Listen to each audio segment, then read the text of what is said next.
आऊज़ु बिल्लाहि मिनश शैतानिर रजीम बिस्मिल्लाहिर रहमानिर रहीम। मैं हूं सरदार आमिर ज़हीर एडवोकेट और आप देख रहे हैं मेरा YouTube channel house of justice.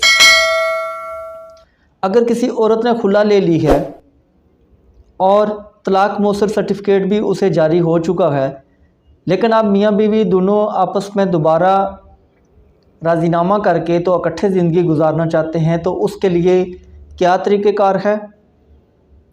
क्या हलाला उन्हें करना पड़ेगा या तजदीद निकाह से ही उनका निकाह बहाल हो जाएगा? आज की वीडियो में इस टॉपिक पर बात करेंगे।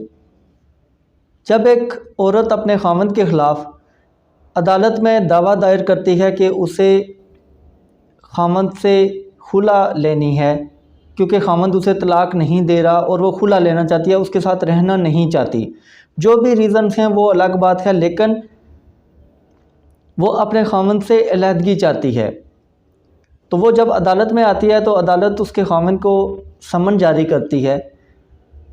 खामद आ गया या नहीं आया, दोनों सूरतों में औरत को खुला अदालत से मिल जाएगी।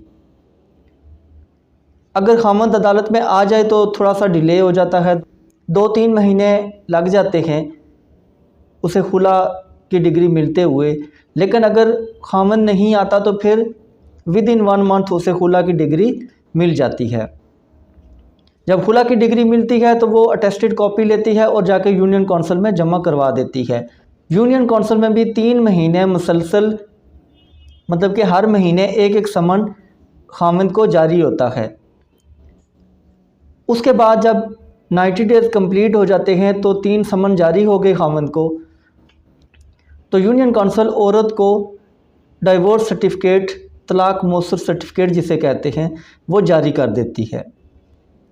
वो जारी होने के बाद अब वो औरत किसी और मर्द के साथ शादी कर सकती है, लेकिन वो ऐसा नहीं करती, चाहे उसके बच्चे हैं या जो भी रीज़न है, वो दूसरी शादी नहीं कर रही। कुछ अर्सा गुज़रा तो दोनों मर्द और औरत जो पहले मियाँ बीवी थे और अब उनमें खुला हो चुकी थी,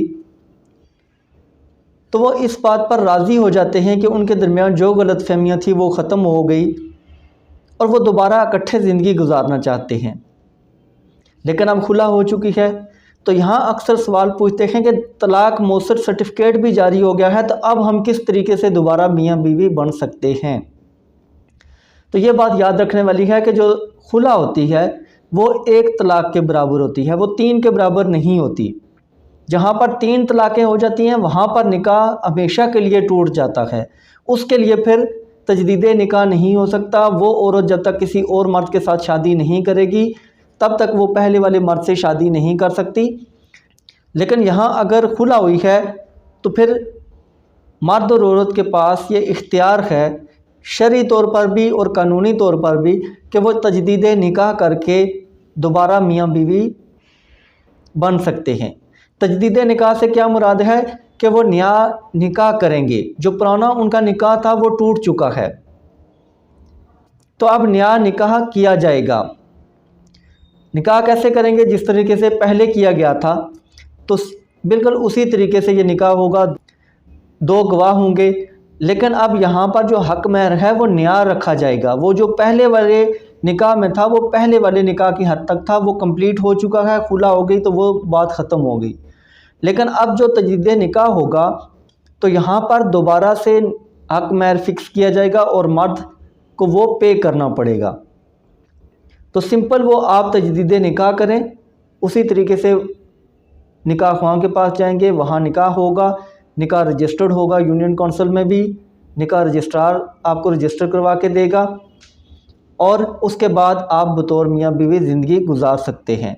इसके लिए आपको किसी हलाला या किसी औरत को किसी और मर्द के साथ शादी की ज़रूरत नहीं है।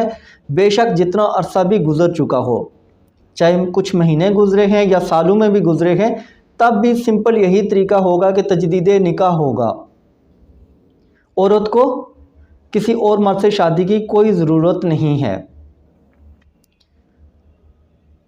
तो व्यूअर्स, ये थी आज की वीडियो के तजदीद निकाह कैसे होता है। उम्मीद है वीडियो पसंद आएगी। अगर वीडियो पसंद आई तो चैनल को सब्सक्राइब करना ना भूलिएगा। इसी के साथ इजाज़त चाहता हूँ, अपनी दुआओं में याद रखिएगा। फ़ी अमानिल्लाह।